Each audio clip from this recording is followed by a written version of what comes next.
भारतीय शेर 9th channel पर आप सभी बच्चों का स्वागत है।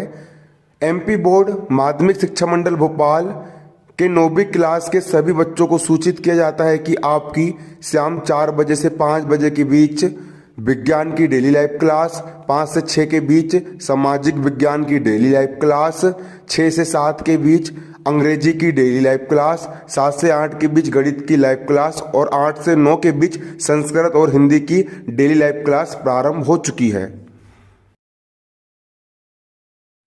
कक्षा 9वीं क्लास 9th अंग्रेजी एमपी बोर्ड आपकी बिहीप बुक है। बिहीप टेक्स्ट बुक का अध्याय 1 आपका पोयम वाला the road not taken. The road not taken, वह रास्ता जो नहीं चुना गया, के बहुत ही जरूरी हम प्रश्न उत्तर पढ़ रहे हैं कि इंपॉर्टेंट प्रश्न उत्तर आज हम पढ़ेंगे। आपका क्वेश्चन क्या है यहाँ पर देखिए, मोस्ट इंपॉर्टेंट क्वेश्चन। आपका क्वेश्चन यहाँ पर यह है, what do you think the last 2 lines of the poem mean. What यानी क्या, डू यानी देखो वाट यानी क्या, डू यानी करना, यू यानी तुम, थिंक यानी सोचते हो, तुम क्या सोचते हो। द लास्ट, लास्ट यानी अंतिम, टू यानी 2, लाइन यानी पंक्ति, ऑफ द पोयम मीन। आपको जो पोयम दी गई थी द रोड नोट टेकन, जिसको मैंने आपको पढ़ा चुका हूं है ना, पोयम परसों के दिन।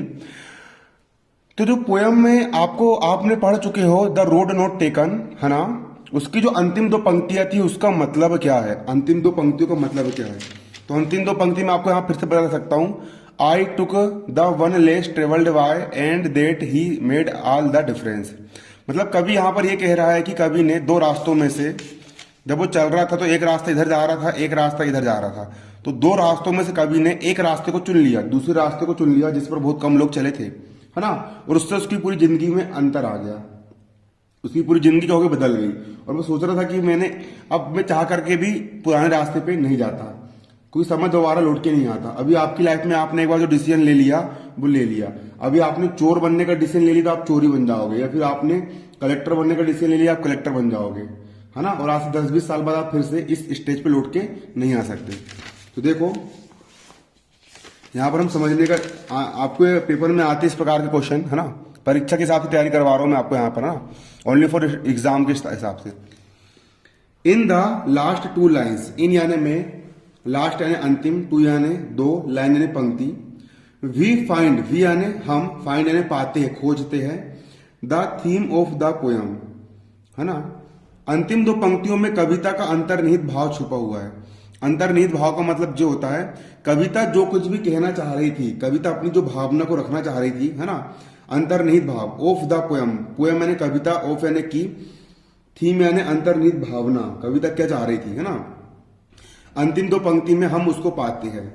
दिस मीन दैट, मतलब इसका अर्थ है कि, इसका मतलब अंतिम 2 पंक्तियों का अर्थ है कि द पोएट, पोएट यानी कवि, चूज यानी चुनता है, वन यानी एक, काइंड ऑफ करियर, उसने अपना एक प्रकार का करियर चुन लिया। उसने क्या चुन लिया, एक प्रकार का करियर चुन लिया कि मुझे जिंदगी में ये करना है ना, मुझे जिंदगी में ये करना है। जैसे मेरे पास भी अभी 2 ऑप्शन थे, पहला ऑप्शन क्या था कि नौकरी कर लूं है ना, दूसरा ऑप्शन क्या था कि यूट्यूब या फिर नेटवर्क मार्केटिंग में चल जाऊं। तो मैंने क्या चुन लिया अपनी जिंदगी में, नेटवर्क मार्केटिंग और यूट्यूब के थ्रू अपने आप को बनाना और बच्चे लोगों को पढ़ाना, मैंने अपने भविष्य को चुन लिया है ना। तो आज से 10 साल बाद मैं चाहूंगा कि फिर से मैं इस स्टेज पे जाऊं, इस उम्र पे, और नौकरी की तैयारी करके पुलिस कुछ भी बन जाऊं, तो मैं नहीं बन सकता, क्योंकि मैं इस लाइन में बहुत आगे निकल चुका होऊंगा है ना। हो सकता है कि आज से कुछ समय बाद फिर मैं पूरे इंडिया को टीच कर रहा हूँ या फिर पूरे वर्ल्ड को टीच कर रहा हूँ है ना जी, नहीं ऐसा होता है। या अगर अभी मैंने पुलिस बन गया और पुलिस बनने के बाद मैं 50 साल का हो गया और उस समय फिर मैं सोचूंगा कि यार मेरे पास अच्छी अपॉर्चुनिटी थी, यूट्यूब पर मैं बहुत अच्छा कर सकता था, तो फिर नहीं आ पाऊंगा। एक बार जिस रास्ते पे चल गए मतलब चल गए। तो कवि ने भी इसी प्रकार किया हो कि एक करियर काइंड उसने चुन लिया। ही वांटेड, वह चाहता था to choose the other end this had made all the difference in his life. देखो इसका अर्थ है कि कवि ने एक प्रकार का भविष्य चुन लिया, उसने एक करियर चुन लिया, यद्यपि वह दूसरे को चुनना चाहता था। कई बार होता है ना कि वो समझ में नहीं आता कि इस रास्ते पे चले या इस रास्ते पे चले, जिंदगी में ज्यादा डिसीजन ले या फिर ज्यादा डिसीजन ले, यद्यपि वह दूसरे रास्ते को चुनना चाहता था और इससे उसके जीवन में एक अंतर आया। अब वह सोचता है कि यदि वह दूसरा रास्ता चुनता तो उसकी जिंदगी शायद अलग ही होती है ना, ये बात होती। अगर वह दूसरा रास्ता चुनता तो उसकी जिंदगी कैसी होती, अलग ही होती। देखो the poet choose one kind of career, कवि ने दो भविष्य में से, दो रास्तों में से एक रास्ते, वन यानी एक रास्ते को, एक करियर को चुन लिया। He thought he wanted to choose the other end, वह ये चाहता था कि वह दूसरे रास्ते को भी चुनना चाहता था। ही वांटेड मतलब चुनना चाहता था, चूज द अदर, अदर मतलब दूसरे रास्ते को भी चुनना चाहता था, चूज यानी चुनना चाहता था। एंड दिस हैज मेड, और दिस एंड यानी और, दिस यानी ये है, मेड यानी बनाता है, ऑल द डिफरेंस पूरा अंतर पैदा कर देता है इन हिज लाइफ। उसने दोनों रास्तों में से जो दूसरा रास्ता चुना, उस रास्ते को चुनने के कारण वो जिंदगी में बहुत आगे निकल गया और उससे उसकी जीवन में पूरा अंतर पैदा हो गया। ही नाउ थिंक, वह नाउ यानी अभी, थिंक यानी सोचता है, इफ देट, देट यानी की, इफ यानी वह, यदि, head taken the other one, अगर वह इस रास्ते पे ना चल करके दूसरे रास्ते को चुनता, दूसरे रास्ते को चुनता, है ना, life would be perhaps have been different, तो उसकी जिंदगी अभी कुछ अलग ही होती, डिफरेंट यानी अलग, है ना, लाइफ यानी उसकी जिंदगी, परहैप्स हैव बीन डिफरेंट, उसकी जिंदगी क्या होती, अलग होती। सही बात है ना कि नहीं? अभी तुम मतलब कि अभी तुम अपने लाइफ में दो डिसीजन कर सकते हो कि इसके साथ रहना है या फिर इसके साथ रहना है। तुम एक नालायक के साथ रहने का तुमने डिसीजन कर लिया और तुमने अच्छे टॉपर इंसान के साथ रहना है तो तुमने छोड़ दिया, तो उसके साथ रहने का जो तुम्हारा डिसीजन है, उसको दोस्त बनाने का डिसीजन है, आज से 5 साल बाद तुम जब दारू सिगरेट बीड़ी पीना सीख जाओगे तो फिर तुम अपने आप में पछताओगे, काश अगर उस समय में वो डिसीजन लेता कि मुझे अच्छे व्यक्ति के साथ रहना है तो टॉपर बन के दिखाना है, तो आज मेरी जिंदगी में लाइफ कुछ और ही होती। ऐसा रहता है। देखो अगला क्वेश्चन यहां पे तुम्हारा क्या, देखो यहां पे अगला क्वेश्चन है, हैव यू एवर हैड, क्या तुमने कभी कोई कठिन का चयन किया था, या तुमने कभी सोचा कि तुम्हें चयन करना पड़ेगा किन्हीं कारणों से। ये तुमको मन से लिखना है, ये तुम मन से लिख सकते हो, बाकी इसका आंसर आप देख सकते हो ना। चलो समझा देता हूं, थोड़ा सा क्वेश्चन है ना। देखो, have you ever had to make a difficult choice, have you ever had to make a difficult choice, have you यानी तुम, एवर यानी कभी, मेक यानी बनाया फिर चुना, डिफरेंट चॉइस, क्या तुमने कभी किसी डिफिकल्ट मतलब कठिन चीज का चॉइस किया। मैंने किया हूं कठिन चीज का चॉइस अपने जीवन में कि मुझे बहुत बड़ा कुछ करके दिखाना है ना, कि मैंने कठिन रास्ते को चुना, मैं ऐसे रास्ते पे चल रहा हूं। अभी उम्रेट में कोई भी इंसान यूट्यूब और डिजिटल फील्ड में नहीं गया है, मैं बस ऐसा बंदा हूं जो उस रास्ते पे चल रहा हूं, बच्चों, पूरे मध्य प्रदेश के बच्चों को पढ़ा रहा हूं, है ना कि नहीं। तो एक प्रकार से ये कठिन डगर है, मुझे अच्छे से पढ़ाना होगा और बच्चे लोग को टॉपर बनाना होगा, है ना कि। तो क्या तुमने कभी किसी कठिन रास्ते को चुना है, क्या तुम ऐसा सोचते हो, और do you think you will have choice to make, और क्या तुम इसको बना सकते हो। How will you make the choice, क्या तुम इसको कैसा पूरा करोगे। क्या तुमने कभी कोई कठिन रास्ते का चयन किया है, क्या तुमने कभी सोचा कि तुम्हारे चयन से तुम्हें क्या करना पड़ेगा। तो देखो अब इसका उत्तर यस, हाँ, I had once to make difficult choice, हाँ मैंने कठिन रास्ते को चुना है। I had gone to my friends village, I यानी मैं, गोन यानी गया, माई यानी मेरे, फ्रेंड्स यानी दोस्त के, विलेज यानी गांव। मैं मेरे दोस्त के गांव गया, कहाँ गया, मैं मेरे दोस्त के गांव गया। There was a big pond there, there यानी वहां, वाज यानी था, यानी एक, बिग यानी बड़ा, पोन्ड यानी तालाब, वहां पर एक क्या था, बड़ा तालाब था। आई नाउ सम स्विमिंग, आई यानी मैं, नाउ यानी जानता था, सम यानी कुछ, स्विमिंग यानी तैरना, मैं कुछ तैरना जानता था। I wished to swimming in the tank, I यानी मैं, विश्ड यानी चाहता था कि मैं तैरूं, कहां पर, टैंक यानी तालाब में मैं तैरूं। But it was a strange place, किंतु वह एक स्ट्रेंज मतलब कि सुनसान इलाका था। कैसा था वो, सुनसान इलाका था जहां पर कोई बचाने भी नहीं आएगा मर गए तो, है ना, समझ रहे हो। सुनसान इलाका, एक तालाब, तुम पानी में कूद रहे हो, डूबोगे तो कोई बचाने भी नहीं आने वाला ना। बिफोर जंपिंग, बिफोर यानी पहले, जंपिंग यानी कूदने के पहले, इनटू द पोन्ड मतलब तालाब में कूदने के पहले। आई फियर्ड दैट, मैं डर गया, फियर मतलब डरना, दैट यानी मैं डर गया कि, आई में ड्रोन इन इट, अगर मैं इसमें डूब जाऊंगा, है ना, तो there was a choice to jump और नॉट, तो मेरे पास दो रास्ते थे। पहला था कि इस तालाब में कूद जाऊं, जंप कर जाऊं मतलब कूद जाऊं, या फिर नहीं कूदूं। आफ्टर थिंकिंग, मैंने सोचा, और सोचने के बाद some time I choose not to take the risk, मैंने यह चुना कि मुझे रिस्क नहीं लेना चाहिए, मतलब कि मैं पानी में नहीं कूदा, वो पानी में नहीं कूदा। क्लियर? अब देखो, तेरे नाल जीवन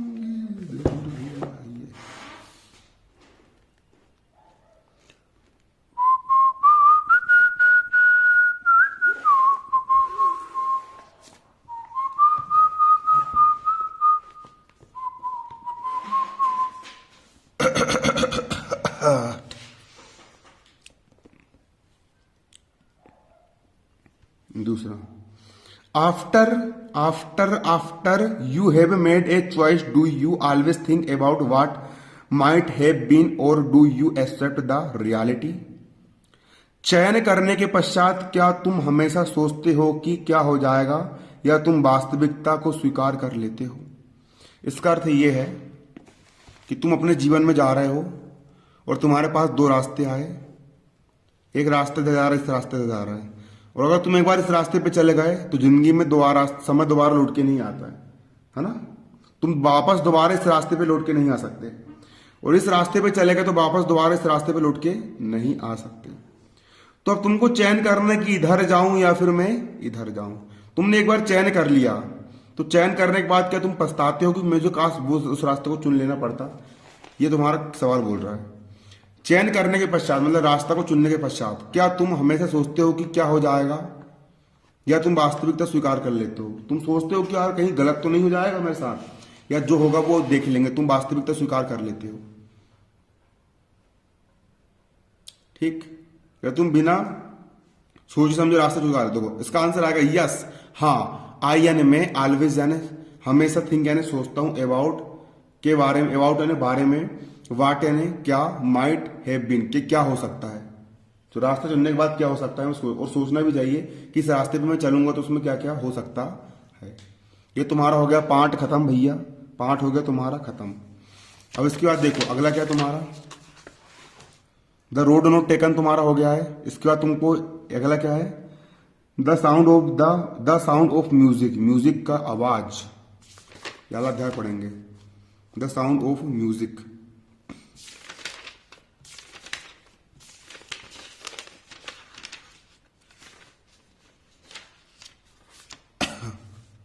जस्ट ये वीडियो आपकी एंड हुई, जस्ट उसके 2-3 मिनट बाद आपको जस्ट याद अध्याय मिल जाएगा आपको आज ही, है ना। देखो कक्षा 9वीं की अंग्रेजी की हमारी क्या चल रही है यहाँ पर, बिहेव टेक्स्ट बुक चल रही है। कक्षा 9वीं अंग्रेजी की बिहेव टेक्स्ट बुक, इसका चैप्टर कौन सा पढ़ रहे हैं हम, द साउंड ऑफ म्यूजिक, मतलब म्यूजिक की ध्वनि किस प्रकार से होती है और हमारे ब्रेन में क्या इफेक्ट डालती है ना। क्योंकि संगीत सुनने के बाद हमारा जो शरीर होता है, गाने बजाने के बाद हमारा शरीर पूरा रिलैक्स हो जाता है। तो देखिए, है ना, sound of music, the sound of music, संगीत, म्यूजिक यानी संगीत, ऑफ यानी की, साउंड यानी ध्वनि, संगीत की ध्वनि। क्लियर? इसका पार्ट वन क्या बोल रहा है, Evelyn Glennie listen to sound without hearing it. Evelyn Glennie आवाज को बिना सुने ध्यान से सुनती है। इवलिन ग्लेनी लिसन यानी सुनती है, टू साउंड यानी आवाज को, विथआउट हियरिंग इट उसको बिना सुने ध्यान से सुनती है। इसकी हम कहानी देखेंगे हिंदी वाली, अभी इतना समय नहीं है हमारे पास कि हम पूरा अंग्रेजी का तुमको ट्रांसलेट करके बताऊं, है ना, पेपर आ गए पास में क्योंकि। ठीक, तुमको भी परीक्षा के हिसाब से तैयारी करवा रहा हूं, तो जल्दी जल्दी पढ़ना पड़ेगा ना। देखो, भीड़ वाले समय की भीड़ ने, हिंदी अनुवाद समझ लो, या आंसर क्वेश्चन याद करने में आसानी जाएगी। हमको आंसर क्वेश्चन से मतलब है, अभी ये पार्ट की थोड़ी समझने का टाइम ही नहीं है ना, पेपर है 2 महीने बाद। भीड़ वाले समय की भीड़ ने भूमिगत रेलवे प्लेटफॉर्म पर स्थान पाने के लिए धक्के मारे। धक्के मतलब कि कहीं पर ट्रेन में चढ़ रही होगी यहाँ पर ये एक लड़की, तो उसको धक्के मारे। लगभग 17 वर्ष की छोटी सी लड़की निराश किंतु उत्साह से भरपूर थी, जबकि वह आती ट्रेन के कंपन को महसूस कर रही थी। लेकिन उसका लंदन की प्रतिष्ठित रॉयल अकादमी में पहला दिन था और वह स्टॉकलैंड फार्म से किसी किशोरी 19 वर्ष से कम उम्र वाली के लिए संघर्ष भरा था। किंतु यह महत्वाकांक्षी संगीतकार एक बहुत बड़ी चुनौती की बात थी। वह बहुत गहरे गहरे से बहरी थी, मतलब एक बहरी लड़की थी जिसको कुछ भी सुनाई नहीं देता था, है ना, उसके कान में कुछ भी सुनाई नहीं देता था। वो रेलवे स्टेशन में कहीं पर जा रही थी। कहाँ जा रही थी? स्टॉकलैंड से जा रही थी, संगीतकार बनने के लिए वो जा रही थी।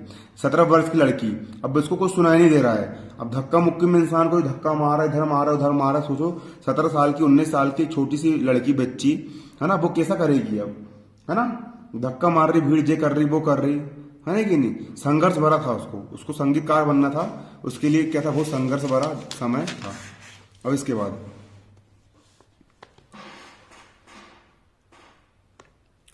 देखो, इवलिन ग्लेनी की श्रवण शक्ति की हानि क्रमिक थी, मतलब कि वो सुनने में बहुत ज्यादा मतलब बहुत ज्यादा सुनने में उसको दिक्कत हो रही थी। उसकी माँ याद करती है कि जब इवलिन 8 वर्ष की थी तो वह पियानो बजाने की प्रतीक्षा कर रही थी। वो पियानो को बजाना चाहती थी। क्या बजाना चाहती थी? पियानो को। तो उसे लगा कि कहीं कुछ गड़बड़ है। उन्होंने जब इवलिन का नाम पुकारा तो वह हिली भी नहीं। मैंने अचानक महसूस, उसकी माँ बोल रही है कि मैंने अचानक महसूस किया कि उसे सुनाई नहीं दिया, मतलब कि इवलिन को सुनाई नहीं दिया। तो 8 साल में वो बहरी हो गई थी, है ना। इसाबेल ग्लेनी कहते हैं कुछ समय तक तो उसने इवलिन की बढ़ती हुई बहरेपन को उनके मित्रों और उनके शिक्षकों से छिपाई। उसकी मम्मी बोल रही है कि उसने इवलिन को सुनाई नहीं देता है, उसने पूरी दुनिया से छुपाई कि मेरी बेटी को सुनाई नहीं देता। किंतु जब वह 11 वर्ष की हुई तो उसके प्राप्तांक गड़बड़ा गए, मतलब उसके जो एग्जाम में नंबर आते हैं वो कैसे हो गए? कम ज्यादा हो गए, प्राप्तांक क्या हो गए? गड़बड़ा गए। और उसकी प्रचार ने पाया कि उसकी श्रवण शक्ति नसों की क्रमिक क्षति से हानि परिणाम स्वरूप गंभीर रूप से रुक गई है। मतलब शुरू में सुनाई दिया उसको बचपन में, लेकिन जैसे जैसे बड़ी होती गई तो उसके कान बहरे होते गए। उन्होंने सलाह दी कि उसे श्रवण शक्ति यंत्र लगाया जाए, मतलब कान की जो मशीन आती है ना, कई लोग लगाते हैं, देखोगे तुमने, वो लगाया जाए और उसे बहरे व्यक्तियों के स्कूल में भर्ती कराया जाए। जो बहरे व्यक्ति का जो स्कूल होता है ना, वहां जहां इशारों से बात की जाती है, वहां भर्ती कराया जाए। अब इसके बाद किंतु इवलिन उसे छोड़ना नहीं चाहती थी। जो इवलिन थी वो उस स्कूल को छोड़ना नहीं चाहती थी। उसने एक सामान्य जीवन जीने और संगीत में दिलचस्पी से आगे बढ़ने का निश्चय किया। अब संगीत सुनो यार, जैसे कि आप ढोलक बजा रहे हो, क्या बजा रहे हो आप? ढोलक। जैसे कि ये बज रही है, देखो ढोलक बज रही है।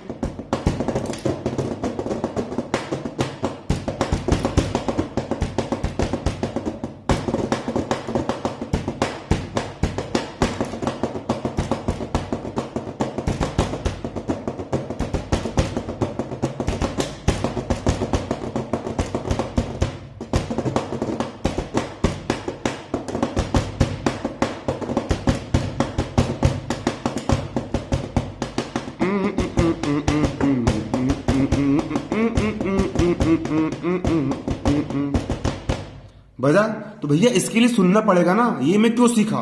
क्योंकि मैं यहाँ क्या ठोक रहा हूं, ठक से वो मेरे कान में आवाज जा रही है। अब अगर कोई इंसान अब सोच के देखो, अगर आवाज ही नहीं सुन पाएगा, जो सिंगर गाना गा रहा है उसकी आवाज सुन ही नहीं पाएगा, तो ढोलक क्या बजा पाएगा वो?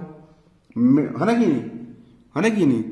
तो सोचो कितना बड़ा उसने कठिन रास्ते को चुना। सोच के देखो, वो बेचारी एक तो सुन नहीं पा रही थी, लेकिन उसको संगीत में दिलचस्पी से आगे बढ़ने का निश्चय किया।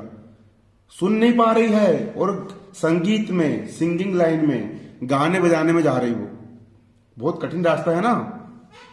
एक दिन उसने एक लड़के को जल तरंग बजाते पाया। जल तरंग मतलब एक कांच का गिलास होता है, उसमें पानी भर देते हैं और ठोकते हैं, टंग नंग नंग टंग नंग नंग नंग नंग नंग नंग, है ना। पानी गिलास भर के उसको जल तरंग से बजाते हैं, है ना, बजाते पाया। और निश्चय किया कि वह भी जल तरंग को बजाएगी।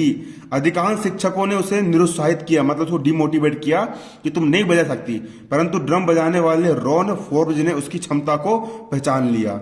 अपने कानों से मत सुनो, है ना। उस एक लड़के ने क्या बोला? तुम बजा सकती हो, अपने कानों से मत सुनो। उन्होंने कहा कि किसी अन्य तरह से महसूस करो। इवलिन कहती है, अचानक मैंने पाया कि ऊंचाई पर रखे ड्रम को अपनी कमर के ऊपरी भाग में और नीचे भाग को कमर तक नीचे महसूस कर रही हूं।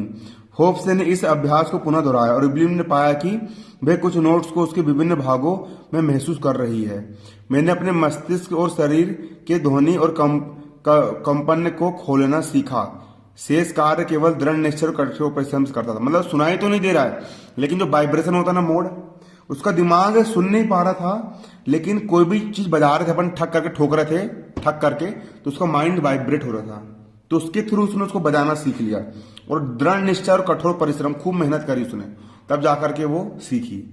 सोचो कितनी मेहनत नहीं की होगी इंसान के कान होने के बाद, हाथ होने के बाद, वो संगीत को नहीं सीख पा रहा है। और वो लड़की दृढ़ निश्चय के बल पर, है ना, तुम भी अगर ठान लो, तुम भी अगर अपने मन में दृढ़ निश्चय कर लो कि हमको ये काम सीखना है, मतलब सीखना है, हमें जिंदगी में आगे बढ़ना है, मतलब बढ़ना है, तो दुनिया की कोई ताकत तुमको वो काम करने से नहीं रोक सकती। कोई ऐसा पैदा नहीं हुआ कि तुमको अपने लक्ष्य तक पहुंचने से रोक पाए।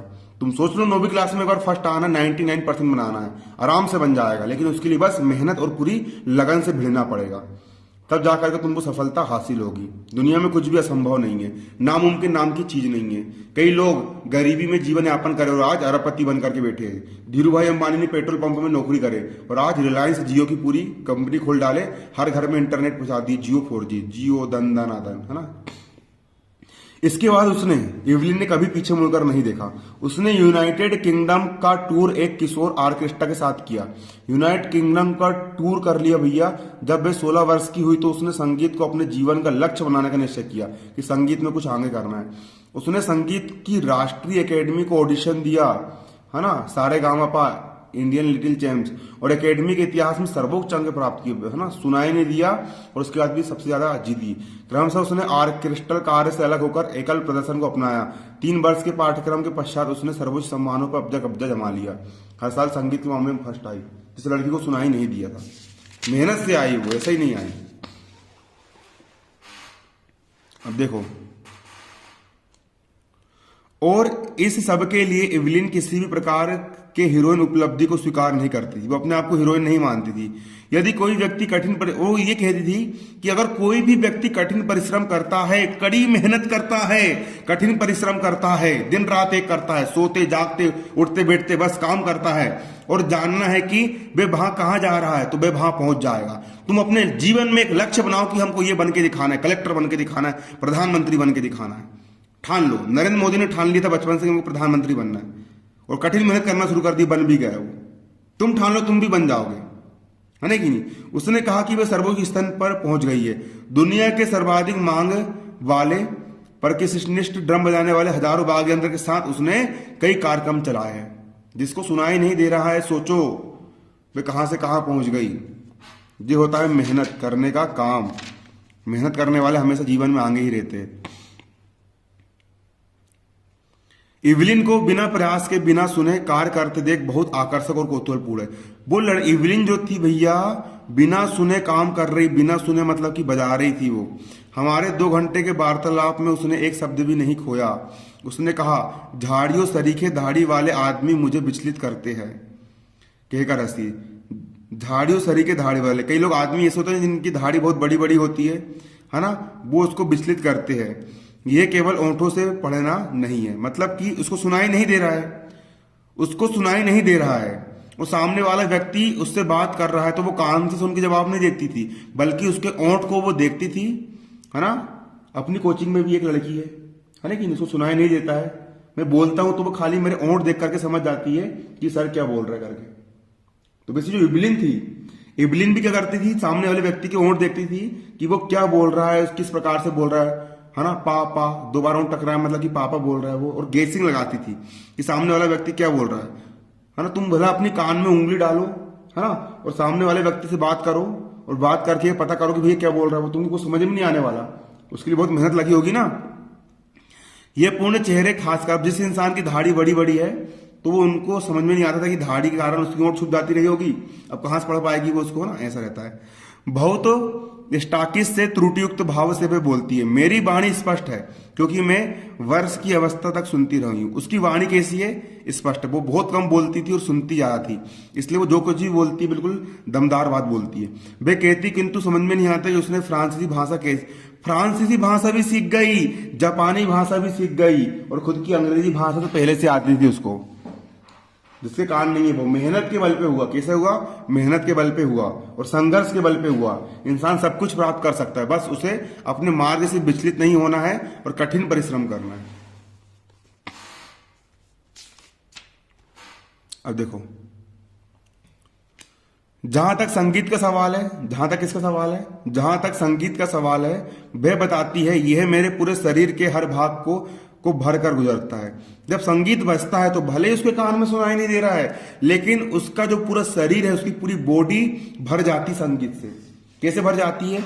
वाइब्रेशन के, है ना। ये मेरी त्वचा से अनुभव कर लेती वो क्या गा रहा है। उसके गालों की हड्डियां, गाल की हड्डियां, और यहां तक कि उसके कोषों को भेदता हुआ, गुदगुदी करता हुआ गुजरता है। जब वह जल तरंग बजाती है, जल तरंग कोई कांच के गिलास में पानी भर के, है ना, तो वह मेरी उंगलियों से चिपकते ध्वनि को महसूस कर सकता है। भले ध्वनि उसको सुनाई नहीं दे रही कान में, लेकिन जल तरंग बजाने से उसकी उंगली में समझ जाती है कि उसने क्या बजाई करके, है ना। ड्रम पर झुकते इस ध्वनि को प्रतिध्वनि करके अपने शरीर पर महसूस कर पाती है। किसी लकड़ी के प्लेटफॉर्म पर वह अपने जूते उतार देती है ताकि वह कंपन को अपने नंगे पैरों और उसकी टांगों के गुजर सके। अब मान चलो कि ड्रम बज रहा है तो वहां पर उसने पैर रख दी, ताकि जैसे ड्रम बजा तो उसके पैर में उसकी आवाज आएगी वाइब्रेट करके। जैसे ये रखा मैंने, यहाँ ठोका तो ये उंगली वाइब्रेट हुई ना, समझ गया ना कि कुछ बजा करके। इस प्रकार से देखो, अब यह आश्चर्यजनक नहीं है कि इवलिन अपने श्रोताओं को आनंदित करती है। जो उसको सुनते हैं, लाखों लोग की जो भीड़ इवलिन को सुनती है, वो तो उनको मजा आता ही है। 1991 में उसे रॉयल फिलहार्मोनिक सोसाइटी के प्रतिष्ठित वर्ष के एकल सम्मान से सम्मानित किया। देखो कितने बड़े बड़े अवार्ड जीत डाली उसने, है ना। मास्टर परक्यूनिस्ट जेम्स विलेट्स ने कहा, ईश्वर ने शायद उसकी श्रवण शक्ति छीन ली हो। भगवान ने भले ही इवलिन की श्रवण शक्ति छीन ली हो, किंतु कुछ असाधारण शक्ति, उसे कुछ ऐसी शक्ति दी जो किसी के पास नहीं होती। भगवान कुछ लेता है तो कुछ देता भी है। हम जो सुनते हैं वह उसे महसूस करती है, और हमसे ज्यादा गहराई से। अब हमारे कान होने के बाद भी हम उतने अच्छे से नहीं सुन पाएंगे, और इवलिन उसको सुन लेती है ना। समझ में आ रहा है ना। कई लोग आंख बंद करके तलवारबाजी कर लेते हैं। बहुत सारी कलाएं होती है, आंख में पट्टी बांध लेंगे और तलवार से लड़ लेते हैं। इसी कारण में संगीत को इतनी सुंदरता से प्रकट करती है। अब इवलिन मंजूर करती है कि वह एक प्रकार की वर्क अहोलिक है, अर्थात उसके लिए काम को रोकना कठिन होता है। वो दिन भर ही काम करती रहती है। मुझे तो बस काम पर जाना, बस काम काम काम। शास्त्रीय संगीतज्ञों से ज्यादा कठोर कार्य करने के लिए किंतु इनाम बहुत विशाल होते हैं, है ना। नियमित कंस्ट्रक्ट के अलावा है जेलों हॉस्पिटल के लिए निःशुल्क कंस्ट्रक्ट देती है। का जितना भी कमाती है ना, उतना पूरा पूरा कैसा काम में बांट देती है, वो हॉस्पिटल में बांट देती है। सोचो, मूक बालकों को फंड की एन रिसलिन कहती है, वह बहरे बालकों के लिए एक प्रकाशमान प्रेरणा स्रोत है। जिनके कान नहीं है, आंख नहीं है, उनके लिए वो प्रेरणा का काम करती है। जब वो कर सकती है तो हम भी कर सकते हैं ना। वे देखती है कि उन्हें जाने के लिए और कोई जगह नहीं है। देखो अब लास्ट, इवलिन ग्लेनी ने अपनी उम्र के दुगने व्यक्ति से अधिक सफलता पा चुकी है।